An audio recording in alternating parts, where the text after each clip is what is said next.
And welcome to the Midday Show. I am Jeff Everett. He is Mark Messina. June 22, 2022. Wait. I wasn't even ready for that. You weren't. June 22, 2022. Okay. Yeah, it's 22nd of June. We're going to dive into some local stuff. There's obviously a story that's taking over everybody's feed today. Before we bring Jason Fitzgerald on, which we're glad to have Jason back. It's been a while since he's been on the show. I'll blame myself for that. But we're glad to have Jason finally back on with us again today. Before we dive into some of these things, Mark, how are you feeling today? I am good. When you just said that, is today the longest day of the year? Or was it yesterday? One of these two. I think it might have. It been might yesterday. have been yesterday. I think it was was right around there. Longest day of the year. Yes. And also, I just want to say before we get, because we have some very serious topics to get into. One really serious topic to get into. I'm starting to feel bad. Like before, there are days you just would drum roll, and I'd be like, "Oh, I didn't know we were ready to go." And now you tell me that you're about to drum roll, but you say it in like, "Here's your warning before the warning." Like I'm so needy, I need multiple warnings, and I don't really think I like your tone with that. So if we could address that starting like tomorrow. Well, I'm upset at you because you are making me warn you. The drum roll was supposed to be the warning. Now I have to do it twice. Well, but it ended up being like a 4-second warning. I was like, I didn't know we were about to start. And now you do it. But you kind of do it in a mocking way. Like I'm a simpleton. I don't have anybody else in my life that needs 2 warnings. Let me put it to you that way. Like before the fire alarm goes off, there isn't like a thing that says like, hey, the alarm's about the fire alarm. There isn't a fire alarm for the fire alarm. Well, no, but like before the game starts, you give your players more than like a 5-second notice. Like, hey, you ready to start? We're going to start. All right, jump off. Maybe. I don't know. All right, we'll get there. Anyway. We're going to bring Jason Fitzgerald on. A couple of local things that we're going to talk about today. Some pretty serious charges that are here in Williamsport. So we're going to talk about them, bring Jason on, talk about it. Give me a second here. We're going to bring them on. Let me get balanced and let me get everybody in their right places. Jason, can you hear us? I can hear you perfectly. Good afternoon, gentlemen. I hope you heard me, Jason. I said I take total blame myself for the fact that you haven't been on with us lately. So we're glad to finally have you back. We're not glad for the reason that you're back with us and what we're going to talk about today, but we are glad that you're back on with us again after a little bit of a hiatus. And I just want to say, I don't know on everyone else's feed, but on mine, Jeff is a little pixelated. It's not like he's a criminal or one of those people that they try to hide his identity. It's just our internet connection. So, yeah. So anyway, be that as it may. So thanks for coming on, Jason. Thanks for having me. Sorry it's under these circumstances, but happy to be on. Yeah. So the story of the world is what happened at Williamsport High School in the yesterday. It's made it all the way to CNN. The Cliff's Notes version is a guy who'd been a principal in the school system, had been promoted to become the high school principal for next year, as the current principal was moved up the chain to some other position. I don't know what it was, but he was going up the ladder in administration, and they were moving this guy up. And now all of a sudden, as of yesterday, he has something like 30 charges of inappropriate conduct, should we say, with a minor. So that's the meat and potatoes. There are a billion ways to go with this. One of the well, why don't we just go to you? Where do you want to start with this, Jason? Well, again, whenever these kind of situations come out, there's obviously it's a very sad day for the Williamsport School District. You talk about yesterday was the longest day in the year. I'm sure there were some administrators at the school district that felt that yesterday, or at least they should have. It's a terrible tragedy, but at least it's been finally brought to light. I mean, there have been rumors about this particular individual in the community for a very long time. There were some media outlets that were reporting on potential issues with this individual as long as a year ago. And I think, yet again, an example, and I did do it earlier in an article and on a Facebook post. I do believe that Dr. Bowers does hold as the top person in the school district needs to be held responsible. And I think that he should resign immediately. And because, under his leadership, this is now at least the second major incident of serious sexual assault. And I did read the presentment yesterday, and it was just terrible. Clearly a case of grooming this young man, this boy, over the course of 7 years, and just a lot of inappropriate behavior. And for this individual to have been promoted, and worse yet, when the school district was approached, they have a full-time press person. When they were approached for a comment, they had no comment. And I think that any of the three of us can think of immediately some of the things that should have been said. I mean, it should have immediately, we should have immediately been told that this person has been dismissed, if in fact he has been, and hopefully he has been. They should have encouraged anyone else who may have been victimized by this individual to contact the authorities. And they should have indicated their full cooperation and made it clear that this sort of thing is not tolerated. But instead of that, they were silent. And I just don't think that's acceptable. I understand. Just to start with right there, because I agree. When I had heard that they had a 20-minute school board meeting, and it just the dumb coincidental luck of the world that when this happened, like the courthouse is not in conjunction with the school district. Like this happened, it just coincidentally happened on the day there's a school board meeting. The news media is there, all like TV stations are there. People are, like we said, this is on CNN today. So for them, I mean, as you said, there are so many things that you could come out and say. Even if you come out and say, listen, this just happened today. We are as blindsided in many ways as you are. We're speaking with counsel about what we're allowed to. We don't even really know what we're allowed to say right now. Understanding all that, and then to follow in what you'd said.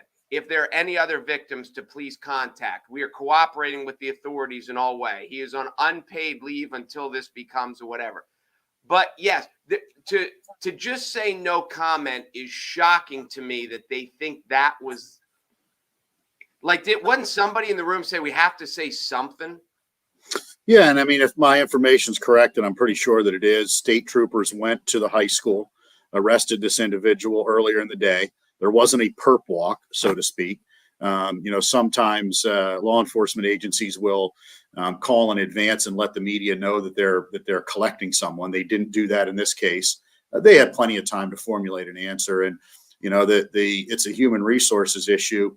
Well, you can simply not comment. They're a public institution, so there are human resources issues that are private. But this situation, I think that the taxpayers of the school district and the parents of the school district deserve to hear something from their leaders. There are reasons that the superintendent of the school district is called a leader. He's supposed to lead the district, and it's not acceptable for a leader to duck and hide. I don't care if I was a superintendent. I don't care what my legal counsel's telling me. I have citizens. Just think of the people who have children who were close to this man or who were in close proximity to this man that now have a lot of questions. And for them to hear from the school district, we have no comment, none whatsoever. That was Dr. Bauer's exact comment to WBRE yesterday, none whatsoever. Not even our thoughts and prayers are with the victims. Again, if anybody has any information, come forward. I think that they view themselves as being above the law. And there's clearly, I feel that the Attorney General's investigation, which by the way didn't say that nothing was wrong, they just couldn't prove a case, and it'll be interesting to see if now that's revisited, because any case that is closed can open back up. The statute of limitations is still there. I think that they thought, hey, we got away with this Myrtle Beach thing. This too shall pass. But what they didn't anticipate is that there is more media. When we go into areas, and I've been questioned by the media a lot over the course of my career, and they used to talk about 2 newspaper towns. You didn't want to go into a 2 newspaper town and tell people any BS, because the newspapers were competing to get information. When we were a 1 media source town, this kind of thing was swept under the rug, but that's not the case anymore. Thanks to what you guys do and what North Central PA Media does and others do, people can't run and hide. And this is a very serious responsibility of the media. And as much as people attack the media, this is why we need a free and fair press. And we don't just need one. And I'm not being critical of the Sun Gazette. They do a great job, whatever. But we don't just need one media outlet. We need multiple media outlets that strive to get to the truth. And I think that they were just used to the old days where this stuff could be swept under the rug, and it'll go away in a couple of days.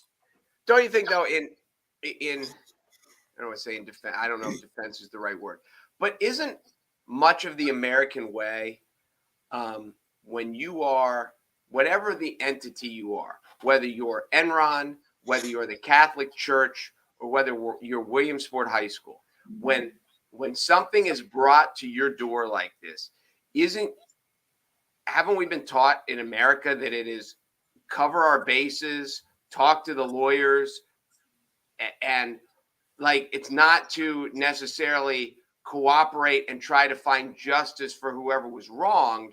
Our first priority is to protect our own. And isn't that really what we do as a nation? But in this instance, we run the school district, the taxpayers of the school district. We are, we're their customers. We're a part of the district. We pay for it. But yeah, unfortunately, and you would think after all these instances, whenever there is a problem and whenever there's a cover up, unfortunately, organizations that don't have strong leadership immediately go into defense mode. You are always better off, in my opinion. And let's not forget about the trauma that this young man was put through. That stuff all goes out the door. I mean, sure, everyone is innocent until proven guilty. And let me make that very clear, that you are innocent until you're proven guilty. However, the superintendent of the school district has a responsibility to be transparent with the taxpayers.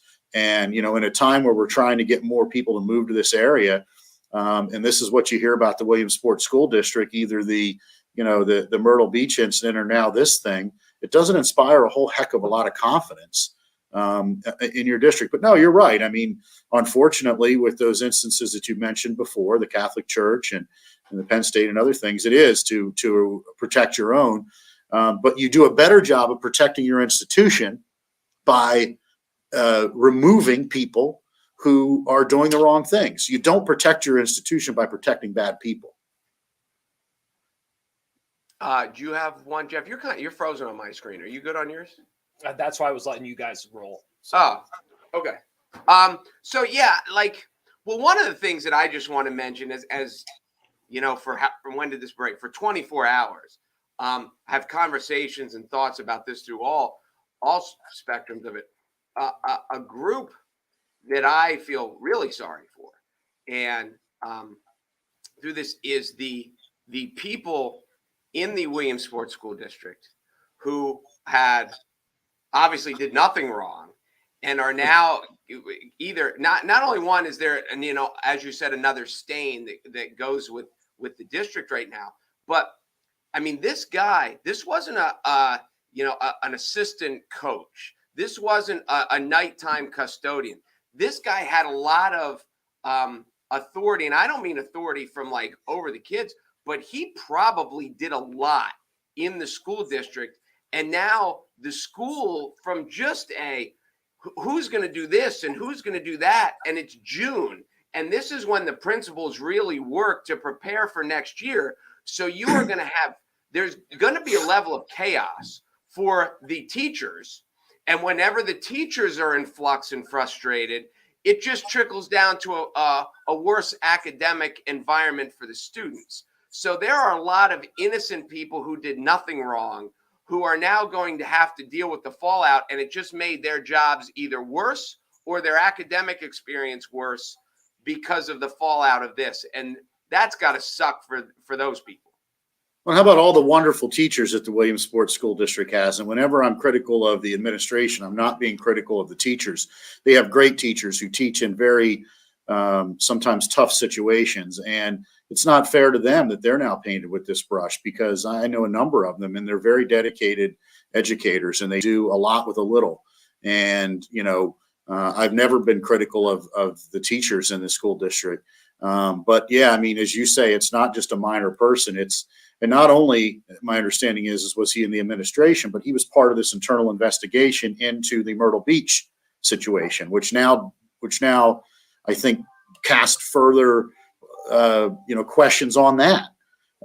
Here is somebody, it reminds me of Denny Hastert, who's the former speaker of the United States House of Representatives, who in 2006, there was the issue with Mark Foley, the congressman, who was sending derogatory messages to, pages or whatever, mail pages. And then, 15 years later, it comes out that when he was a wrestling coach back home, he was molesting kids. So it's like the people who are supposed to be in a position to investigate these types of situations and root them out, themselves are guilty of the same thing. It's a tragic thing, and it's terrible, for the victim, and hopefully there aren't any other victims. And it's terrible for the district and all of the people who work so hard every day to try to do good. It's a bad thing. I mean, I'm not happy that this has come out. Nobody's happy that this came out. I guess it's better than it not coming out, because it could have continued, but just a terrible situation. It went on for 7 years with this particular individual, and it's just a tragedy on so many different levels. Well, you just touched on one of the branches of where this story can go, where you said hopefully it's only one. We obviously saw the Sandusky story. Anyone that's seen the movie Spotlight that sees this, to say that if you were a betting man that there was more than one would not be a crazy bet. Do you think, and this is just as we're thinking out loud here, because that's what Jeff and I do every day, is there a chance that Williamsport didn't say, if you had ever had any inappropriate contact with this individual, you are welcome to come forward. We have a hotline, we have a number, because they're afraid that the number goes from one to something else? I think that unfortunately is, if you look at the pattern of these cases, and unfortunately there's so many of them out there, and I do follow the news, there's very rarely one. I don't think most people wake up and decide to do this just once. He was also involved in a local church and was a pastor, ran a youth camp. Unfortunately, people who have these predatory behaviors tend to, be multiple offenders. Maybe that was the issue, but my argument there would be too, as a leader, you have to say, look, this is terrible, but the quicker that happens, the quicker we can rebuild from it. And, they have a responsibility to make sure that anybody who was victimized by this person is able to get the justice that they deserve. And, and the other thing is I hope that this isn't the case, but maybe there are others. But I really think that there should have been an encouragement for others, if you've been victimized by this person, to come forward. And again, some people will come forward. Maybe their stories won't be accurate, and many will come forward where they are. If you look at the details of this investigation, I think that, again, you're innocent until proven guilty. But the evidence in this situation looks pretty significant. The state police don't bring charges lightly, particularly against someone in this gentleman's position, where he can obviously hire legal counsel, et cetera. But the victims in this case, more likely than not, you're probably going to find, or the victim is someone who probably doesn't come from a wealthy family or a well-connected family. So there might be the fear factor there of coming forward. The person who came forward, that was a very courageous thing to do. And I think that I'm happy that they did. Or this person could have been moved into a position, and who knows how many more years would have been able to potentially engage in these kind of behaviors. But to have no comment, to have no, what are you, Darth Vader here? I don't understand how you can't have any comment. Yeah, your lawyers tell you not to talk because you shouldn't talk. But my view always has been, and look, anybody that's been in business, knows that occasionally you get sued or you get investigated or whatever else. My view on that has always been, when lawyers tell you not to, if you have nothing to hide, then talk, right? How's it going to hurt you? Right. Jason, I hope you can hear me all right. I can hear you perfectly. Awesome. This is not really a personal question, but I am curious. Somebody as knowledgeable as you, somebody that has, somebody who's very much in the know, and you kind of have this idea, this understanding of how things work more than the average person. You had posted last night on your own personal account, you came out and stated your opinion. there's so many things you could do that about, and you don't necessarily like do that for every single instance. I don't. Is this like, I guess I'm just curious why, like, was this a tipping point for you? Is this something that hit close to home for you? Like, why, what is it about this time, this thing that made you so sure last night that this was something you wanted to personally post about? Which, by the way, it isn't in my position something that is always a good thing. There are a lot of people who are not particularly happy that I said this. I find it particularly, I think that it's heinous when an adult does this to a child, and I think it's even worse when someone covers it up. It does, it does really hit home, and it is something that really, I have 3 children. It's just an inexcusable crime, in my opinion, and particularly for people in power to prey on the vulnerable. I just believe that when people are in a position of authority or power, they're supposed to protect the vulnerable, and they're not supposed to cover up for them. And I do. These kind of crimes are particularly reprehensible to me. And I just, again, there are a lot of things, and I've tried to modify because, my business is a nonpartisan business. I don't, I'm not involved in running for any office. I have no interest in doing that, but it's just, there are some things that I feel that because I have some people who care what I say, I'm always surprised by that. And maybe they don't, but that I have an obligation because I thought it would be said by others.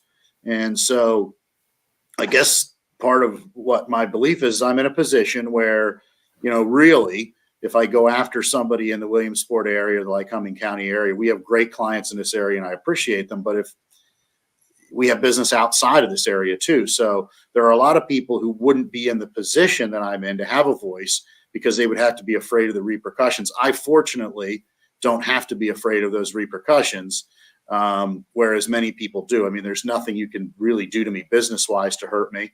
And, as far as physically, I don't think anybody's going to take it that far. So, yeah, I mean, I just, and I've spoken out on this, by the way, when it was the Myrtle Beach incident, when it's this incident, and I think that there unfortunately has been too long in this area, this sort of good old boys club that, we cover up for one another. You could say, well, Jason, why, you could easily be a part of that club. I'm not, nor do I ever want to be. But I think that in order for our area to move forward, and this is an area that I live in by choice, and I have 3 children here, in order for us to move forward, we have to get better, and we've got to stop ignoring these kind of problems. I just think for years we have. I mean, when there was corruption or there's other things, we sweep it under the rug, and I think that the days of that happening are over, and I think that's a good thing. One of the things, I just had a brilliant question, and I don't remember what I was going to say. So do you have any brilliant questions off the top of your head, Jeff? No, I think for someone like Jason to come out and say something like that, I'm always curious because someone that's knowledgeable or someone who's in the know, it's always interesting when they speak up or when they decide to not pick a topic and speak up on it. So very, very well done, Jason. I was just curious if that. I'm not afraid to talk about any topic, but there are some that, I mean, this is something that, I've tried to, with regard to the city, which we could talk about that some other time. When I think that there was public policy things or whatever that were wrong, I spoke up on that. But I'm also, lately I've said, quite a bit that I think that the city is heading on a better track now. But no, I mean, I felt an obligation to say something, and I didn't anticipate that, I'd be invited on here to continue that, but I appreciate the opportunity. Well, we have so few people that are willing to talk to us. So that's like, you're like that same one. Here, same with me. So I'm always willing to, I really appreciate what you guys do. And I enjoy watching you and enjoy being a part of it every once in a while. When you said how, sometimes you're surprised that people, actually care about what you have to say. There are 2 of us here that are surprised of some of the times that people care about what we have to say. I think one of the things that we have found and society just thirsts for is when you say something that's like articulate, honest, and fair, it's so rare that people do that, that it's so well received. Even if people don't necessarily agree, as long as you're fair about it and you don't seem like you have an agenda or a vendetta, that you just come out and say, like, this is what I think. That has gone a long way with us. And just one of the other points I wanted to mention before I forget, when you talked about, justice for the victims, one of the things that we always focus on with kids is just help for some of these victims, because if there are others, obviously this one person has not only had the strength to do it, but must have felt like he had the support system in his life to do it. And as you mentioned, some of these other kids, depending on their background, unfortunately, we kind of assume a lot of the background. That's where Sandusky prayed, where the kids that were more vulnerable and a little more needy, and that some of those kids, that it's even more important for not just Williamsport High School, but for the system to give these kids a place to come to speak out. And maybe before you even come speak out, here's a place that you can get help because of the trauma that these kids have possibly gone through, and how many kids have possibly gone through it. And that would be, as you were talking about, the responsibilities of the school district, that yes, they should be here to educate the kids and protect the kids. But now when this comes up, especially on their watch, that they should be there to help the kids, whether there's 2 of them or whether there's 22 of them. Well, and it's Pride Month, and is the other thing too. No matter what you think about that, there is also another dynamic here. The reason that it would be hard for some of these young men to come forward is because it's male on male. And I'm not saying that it's easier for a young girl to come forward than it is for a young boy.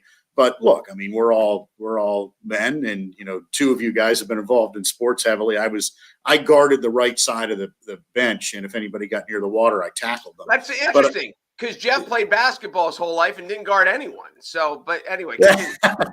so I mean, I've spent time, around athletes my whole life, even though I wasn't a particularly good one.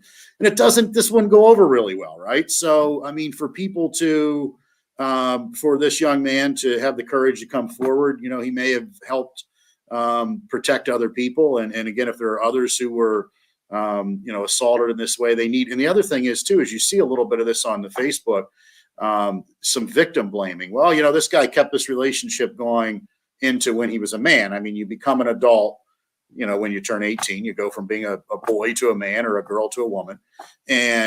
But the thing about it is they don't understand perhaps they don't understand the grooming element of it, and how it truly is. These people are predators. They prey on the weak.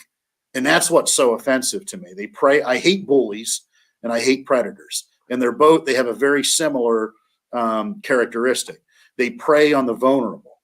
And so, the fact that this relationship went on after this young boy became a young man doesn't make it right. Okay.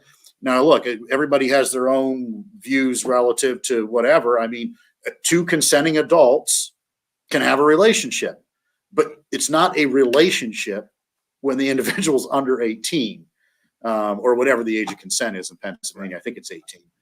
And the other thing is, when you're in an institutional situation, there's also that leverage that you have. So even if you're in a college situation or whatever, you have control because of your position over people. You shouldn't use that to hurt them, because, if we can't trust that I just want to go back to a day, and I know it was never perfect, but when we could go to our leaders, or we could go to, our school officials, and they don't have to be perfect, but we shouldn't have to worry about them molesting our children.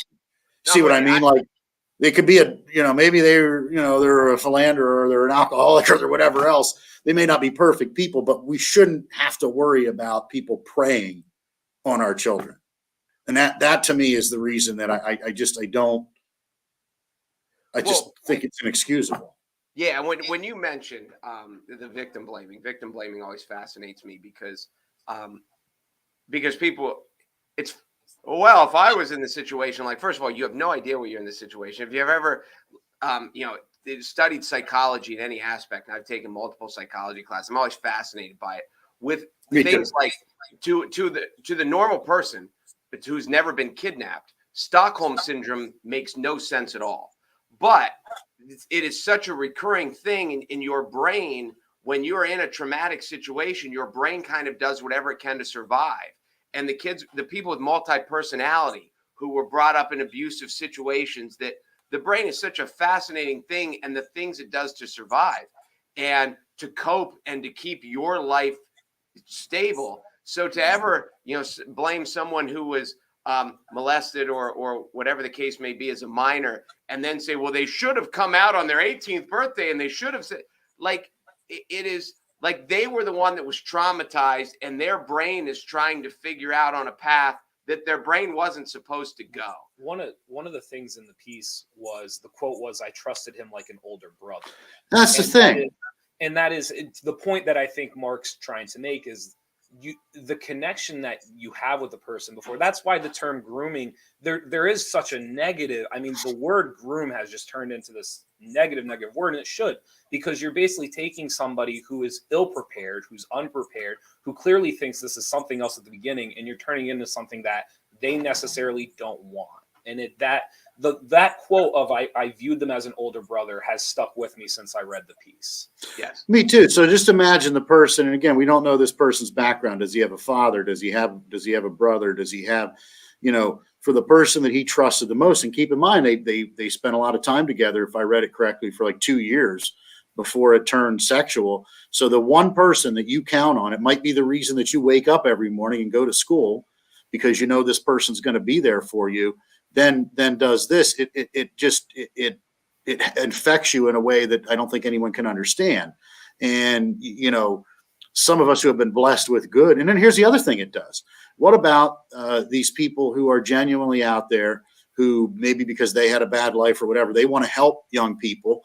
Then you get in this situation where, I don't want my kid hanging out with this guy. Why does he want to spend time? So it hurts the people who actually are those mentors and those people who can act as older brothers, which I've been lucky in my life. I've had some adult people older than me my entire life who have been very good to me.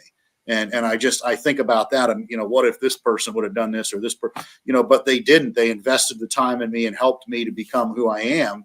And I think it also, then everybody has a negative connotation about, educators and other people. Why is this person, showing any interest in me or whatever. So it's a bad thing all around. It is. And like you and Jeff both said, you get in that, and we've all seen it in normal relationships, when we're in any sort of dating relationships, when you're like, if this person really cares for me, so how could they hurt me? Why would this person do anything to hurt me? Because they really care for me. And all of us who've dated have realized that it's happened. And so, I mean, imagine that this happens to adults in consensual relationships all the time. So imagine a kid who doesn't have the social wherewithal. Like, if we're 40 and we can't figure this stuff out, how's a 14-year-old supposed to figure it out? When this person's supposed to care for me, and this person's really supposed to love me, why would they ever hurt me? So maybe I'm wrong. Maybe this isn't bad, because this person's my best friend, my older brother-ish. So it's such a sad scenario. So anyway, I want to ask you, back to the school. Maybe no more than anyone else, we're just talking out loud. Is the school going to make a statement? Oh, I have no idea. I mean, I don't know more. They don't, as you might imagine, they don't really call me for my advice. But I would think that they should have something out by now. I mean, it's been a day. They have a full-time public relations department. I don't understand it. I can't. It's unless they are in full defense mode, and unless they know more than the public knows. I mean, unless you were, and again, I'm not a lawyer, but I maybe could play one on TV or thought about it. The only reason that I can imagine, again, just speculation here, that you would remain completely quiet is if you were worried about lawsuits. You were worried about how big this thing could become. The other thing you wonder is the Attorney General's office was looking at phone records and looking at text messages related to the Myrtle Beach situation.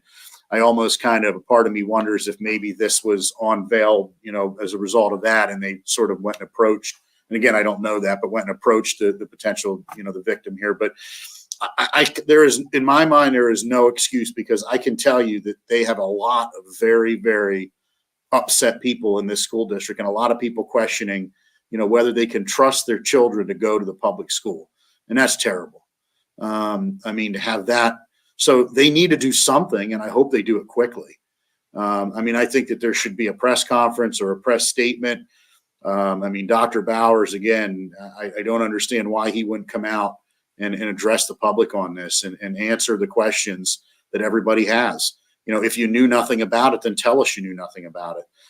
If you have a zero tolerance policy, tell us you have a zero tolerance policy. If you're cooperating with the authorities, let us know. Maybe they're not cooperating with the authorities. Maybe their lawyers have indicated for them not to. I hope that's not the case, because let's face it, guys. Any lawsuit, and again, what does this do to the potential lawsuits in the Myrtle Beach situation?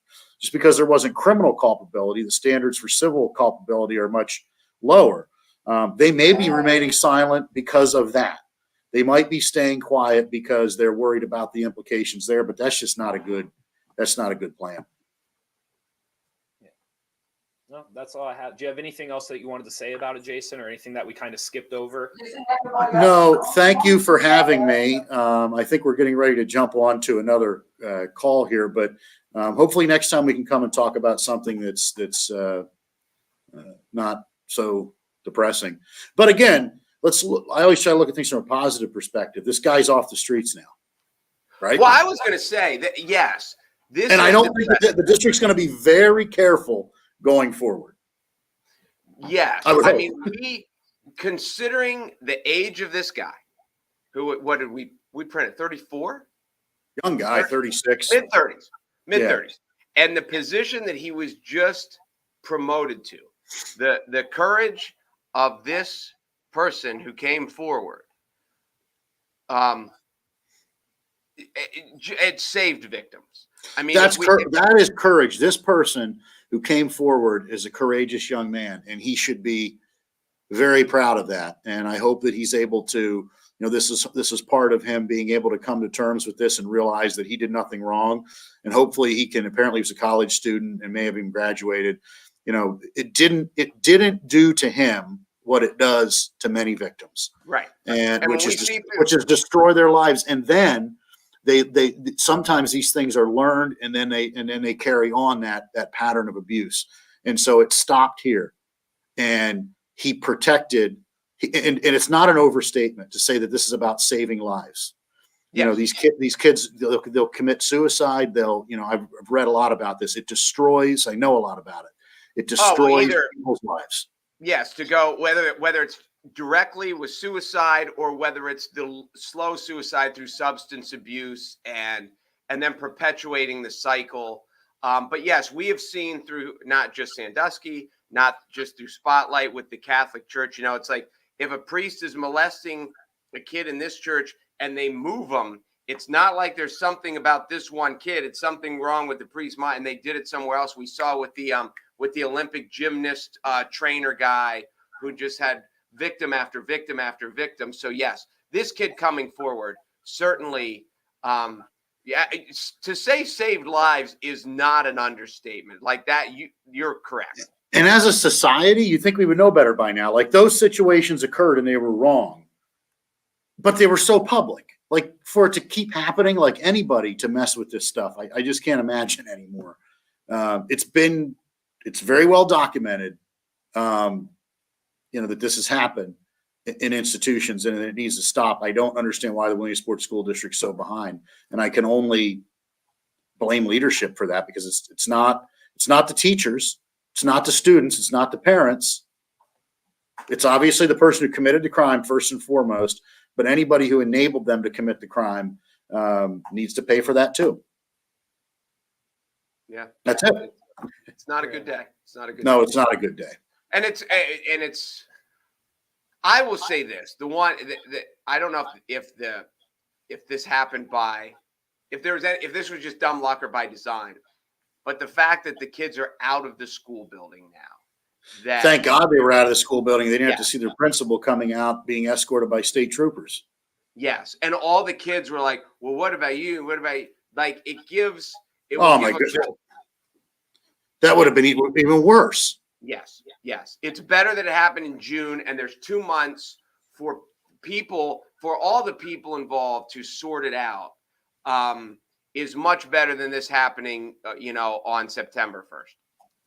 And I'm told the state police did it in a very as dignified of a way as you can. They could have easily called the media and said, "Hey, we're going to take this guy out," and made it a big, and they didn't do it that way. So, I mean, kudos to them because, some law enforcement agencies that are overly political, they love to do the perp walk and show the guy walking out. They didn't do that in this case. So, I mean, I think we've got to commend law enforcement and also commend the district attorney's office for the way that they've handled this situation. Look, in the past, before Ryan Gardner was there obviously were some issues that were pointed out by the attorney general's office. This district attorney has cleaned that office up. And, the best days for this area are yet to come, but there's going to be a little pain before we get there, unfortunately. Very well said. Thank you so much, Jason. Really appreciate it. Thanks, guys. Appreciate it. Anytime, man. All right. Anything else you wanted to add about it?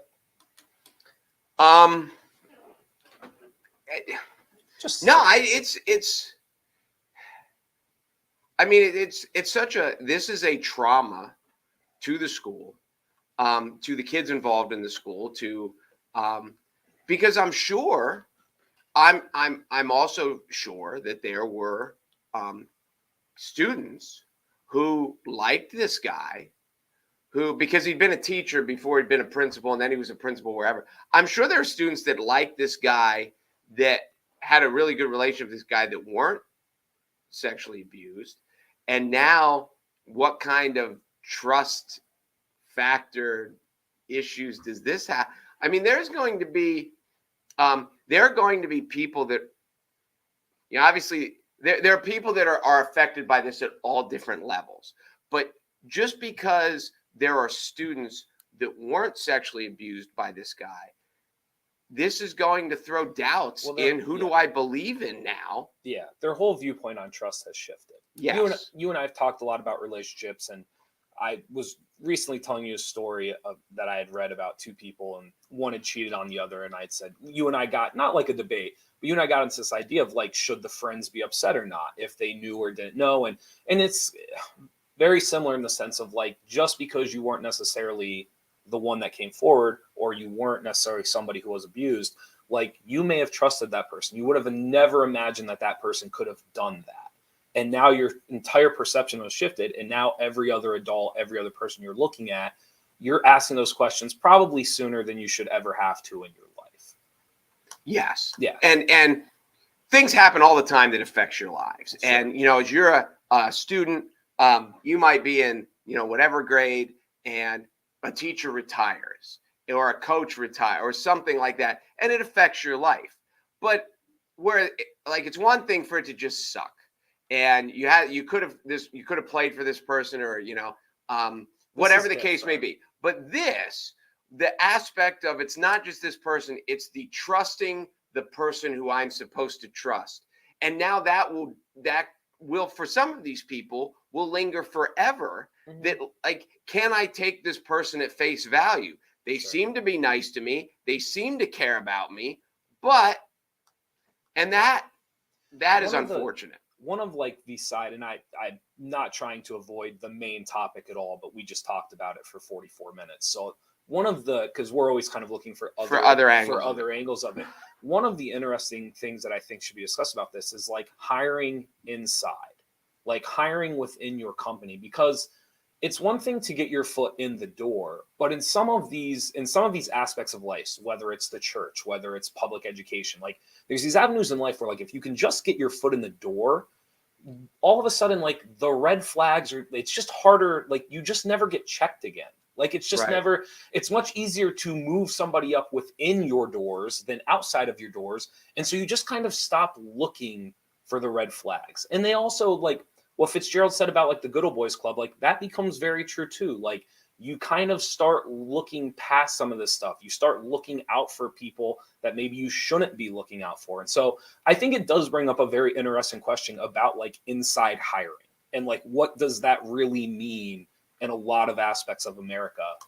Because you look at like you can't, once you're in the church, like you can't get out of it. Like they just move you or shift you. And public education, like with the union and everything. I know the union's supposed to be this great thing, but you and I've had conversations. Like I think the teachers union is not doing what it's supposed to do. There's this aspect of like once you get your foot in the door in public education, like it's almost harder to get rid of you than it is to. So I don't know. That's a very valid point. And in any aspect of business, there's always a shock to the system. I was at a real estate company where they were bringing in someone, and they brought in someone that nobody knew from nowhere near, and this person had different ideas. Yeah, not all different ideas, sure, but there were some things that we did differently. And for the people who are comfortable, they were like, "Whoa!" And it wasn't even like, well, let's see if the ideas, because some of them you heard right away and you're like, well, that makes sense. I wonder why we never did that before. But when you bring in somebody from outside, it makes people immediately uncomfortable because there's no way someone from outside is going to do everything the way you did it. Sure. And people like comfort.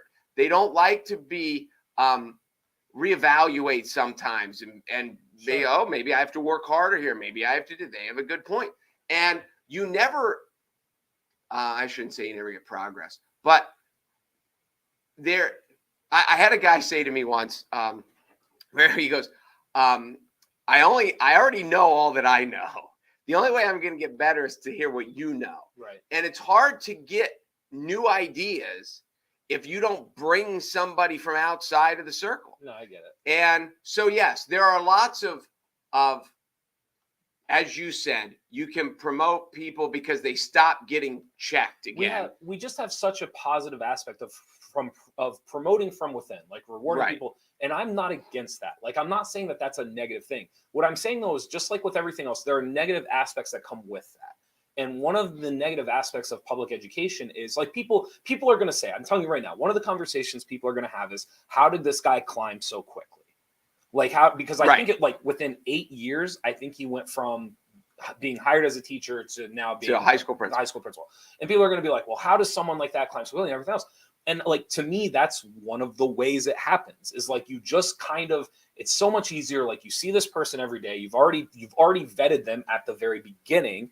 And so it's just much easier to just be like, we'll just have him do it. And we'll just have him do it. And we'll just have, and then all of a sudden, like, you kind of get away from the vetting process. Like, you're just not as concerned about them as you would be somebody else. And I think sometimes that's how this stuff gets swept under the rug, how it happens. Like, because that is one of the questions people have right now. Well, how did this guy in 8 years move so quickly? And I don't want to come off as saying like, promoting from within is a bad thing. No, that's what I mean. We've also seen lots of times where there's like, well, we're going to hire this guy because he's been a head coach before.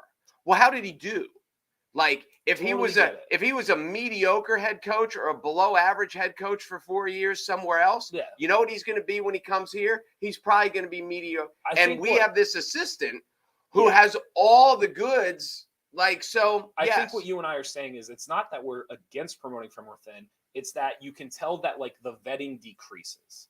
Yes. Like you're just not looking for the same things you would if you're bringing somebody in for the first time. We already vetted him once. Brand new. And so I know that's going to be one of the things people talk about is how he climbed and where he got to and how this happened. But the weird part is like, if you've been in public edu, like if you've been around it, like if you have family in it, or you've worked at it before, so like it's not, unfortunately, to me, it's not crazy that somebody could do that and somehow find a way to keep climbing up without someone finding out. Correct. So I don't know if that's a system problem. I don't know. Like, there's lots of different you and I have talked about the public education system before. I just brought up like hiring from within. There's so many other angles to this that could be discussed. But I thought you and Jason did a really nice job in those 40 minutes. I think when you know, just human nature of anything, when you know people and you like people, and you hear something bad about them, your immediate thought is you hope it's not true. Sure. Because one of the things that we have heard about this, and where one of the branches that this story will go to that we don't know yet, is there were speculations about this prior to him being hired. And that's one of the aspects of who knew this, what was brought to him, who brought it, Right. was it investigated, why wasn't it investigated, or did you investigate and what did you come up with? But, I'd heard it before, and Jason mentioned it there, that there were whispers. So did we not investigate the whispers, or did we just like this guy so much we just couldn't believe it was true? Mm. So more questions than answers right now. More to come. Anything that you wanted to add on today's show? I don't want to go off on any other topics. I thought that was this is kind of solid. And again, I feel bad. There are so many people in the Williamsport School District right now that I feel bad for, and some are affected way more than others. But it is going to cause, whether it's just a stain or whether it's just made their job chaotic. Because again, this guy was obviously good at his professional job, and as a principal or as whatever his job was, he must have had lots of responsibility. I'm sure there are people in Williamsport right now that are like, who's going to do this? And whether it's some project, whether it's scheduling, whether it's whatever that these people do all summer, and they're looking around like this has thrown the educational process into chaos for the upcoming fall. And let alone all the criminal stuff and the victims. Like there are a lot of people that weren't victims that are going to be victims in other ways, and it's made the teachers' jobs a lot harder. No, absolutely. And that sucks. It'll be interesting. Thank you guys so much for watching Midday Show. Thank you to Jason Fitzgerald for coming on and talking with us about it today. Be sure to go to NorthcentralPa.com for all of your local news. That's it. Let's go eat. Appreciate it. I'm Jeff Everett. He's Mark Messina. Thanks for watching the Midday Show. We'll see you tomorrow.